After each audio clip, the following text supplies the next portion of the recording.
Dr. Lim here. When it came to 1997, DXN need to make a choice to focus on Thailand or Indonesia as the next market to develop. There are pros and cons for both countries. Thailand is the land neighbor of Malaysia and only 45 minutes drive from DXN farm and factories. But they mainly speak Thai and hardly speak English. In southern Thailand, some can speak Malay, but they are minority. Language is the biggest barrier for us to develop this market. Also, the unhappiness in the encounter with the local expat was not present at all. Indonesia is also the neighbor of Malaysia, but there is no land access. We have to cross the sea to reach there. The main advantage is they use the same language as in Malaysia. The Indonesian language and Malay are very close to each other, and normally we can understand each other. Our life are full of making choices. We have to make one choice after the other. No? There is no free gift dropping from the sky. So we have to make a decision to focus in Indonesia or focus on Thailand. At the end of the day, I decided to go to Indonesia. We started to prepare for the market around April of 1997. It took us many months to apply for license, to operate the import permit, and etc. Finally, we identified a small shop lot in Jakarta and opened our branch in Indonesia. Our first sales happened around the end of July 1997, and we brought forward to August. So technically, it is August 1997 we started the market there. When stepped into September 1997, suddenly we are facing the greatest crisis that we ever faced, the meltdown of Asia finance. When we went to Indonesia, the exchange rate was 2,500 rupiah to 1 USD. However, when stepped into September, the exchange rate started to melt down. When we TT the money to Indonesia in September 1997, the exchange rate was 3,400 to 1 USD, but the bank refused to give us that rate and only honored 2,500. DXN lost a lot of money in the transfer of money into Indonesia for setting up the market. The sales of DXN were actually picking up well, and we started to stock up the buffer stock for the expansion of the market, which actually saved DXN in the coming drastic meltdown of the currency. That time the market was full of anxiety and fear. Someone told me if the rupiah depreciated to 5,000 to 1 USD, they so face a lot of problem. Then the rupiah depreciated to 5,000. Then they say if it depreciated to 8,000, they so die, And it depreciated to 8,000. Then they say they will have to jump down from the top floor of the high-rise building to kill themselves if it touches 10,000. My goodness, the rupiah touches 15,000. We started to hear people committing suicide due to financial stress and business failure. At that time, the currency in Southeast Asia was hacked by the big financial shark and plummeted in a free fall style.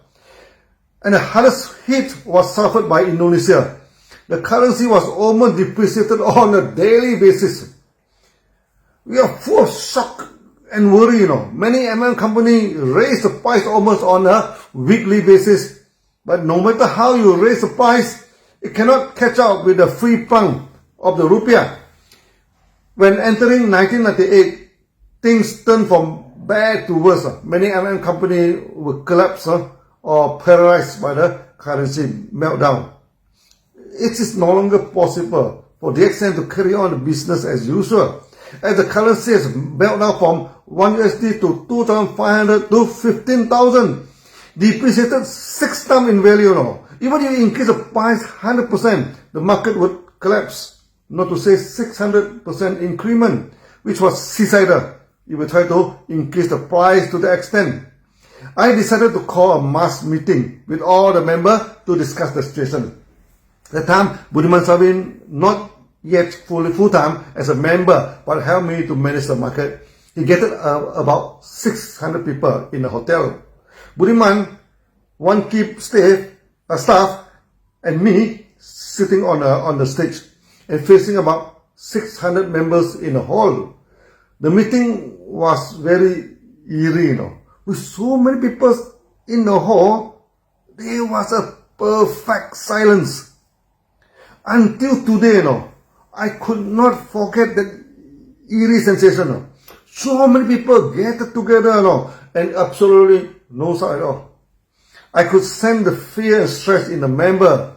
They knew I had to make an important announcement. Either increase the price drastically or throw the towel and go back to Malaysia. Either of this was bad. Suddenly, I found my mind was blank. And for the first time in my life, I did not know how to make a speech to the audience. If I increase the price drastically, the market would collapse. If I do not increase the price, the company would collapse. Increase the price, you die. Do not increase the price, also die. I sat on the stage and staring at the members now. I could still vividly recall their faces. Oh, look, pale and full of worry. Before that, we meet in the office and decided to increase the price 100%. That was a painful decision, making me very reluctant, as it still could not save the situation. Time ticked by and Budiman softly remind me, boss, increase the price, increase the price. I have no power at all to fight the meltdown of the currency. I look at the pale faces of the member and suddenly an overwhelming sadness crept through me. Maybe if we should die, then let us die together. I asked Budiman how much buffer stock in the warehouse now. Budiman told me we have about 4 months of buffer stock. If we do not double the price now, we will not even survive that long. I was sitting on the stage and frozen like a stone. Do not know what to say. One thing was clear. There was no point to increase the price. No matter how you raise the price under such a rapid financial meltdown, so die. Finally, I picked up the courage and talked to the member. Over the last year, we were facing this difficult financial storm. We fight the war against the financial meltdown briefly. Okay, the company have not done anything wrong. You have not done anything wrong. We were one family. To live, let us live together. To die, let us die together. Then I made a decision to rock them into a frenzied state and change the course of history of DXN. I told the crowd for the next 4 months, we would not increase the price. Let the currency go up and down. We stay put. Suddenly the crowd exploded, and they burst into tears and jumped out from the chair. Then someone started to sing a song called Bujangan, about the lonely bachelor who has no money but his heart is happy.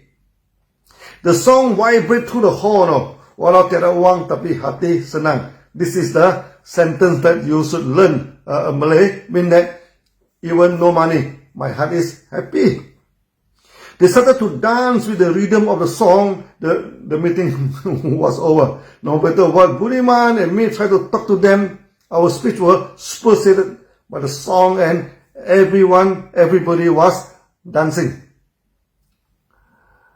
I remember this song to this day, Every time when I hear this old song, my heart always turns emotional.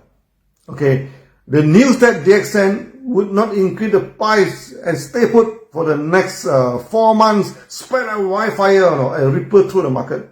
The time many MIM company has stopped operation, all the members flocked to DXN.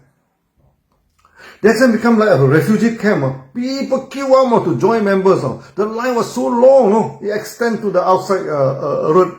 At first, 10,000 members joined DXN in a month, then 20,000, and finally 50,000 members join DXN in a month. DXN survived. We may lost in the product's price, but the membership fee kept the company going. This is the power of Eka Naga, the one dragon or the one process company, from raw material processing until marketing, it is under one roof. This is to a great extent dampen the damage of the currency meltdown. As the wages and expenses were paid in local currency, DXN was not affected much by the up and down of the USD. The sales in DXN Indonesia rocketed through the roof. We reached a few million USD per month. Over 20 years ago, that was top sales in Indonesia. The production reaches economy of scale, and we no longer lost money in the products and started to make money. The gathering in Indonesia was growing in number. At the peak, it reached 15,000 people in Senayan Stadium, the largest stadium in Indonesia. Indonesia still holds this record to this day, in DXN. During the gathering, members from India and Philippines were joined in the anniversary. They were greatly impressed, And after going home, the sales in India and Philippines started to pick up strongly. Indonesia became our first major market, and that time members started to chant DXN number one, as we were number one in Indonesia. There were many interesting stories of how members changed their life completely to the better life through DXN in Indonesia. From Indonesia, our market expanded to Philippines, from Philippines to America, from America to Latin America. From Malaysia, our market expanded to India, from India to the Middle East, from Middle East to Europe and Africa. DXN not only survived through the economic crisis, and every crisis actually made DXN stronger and bigger. We control the supply chain and the distribution chain, and this minimizes the impact of the currency fluctuation. So many countries like Philippines, India, Mexico, and stuff, over the year, the currency sprung a lot. But due to the experience in DXN Indonesia, DXN survived. As we have put it many times, surviving is winning in MLM. In MLM, if you survive, you always win. There were many interesting stories in Indonesia. We shall cover it in the next video. See you then. Bye-bye.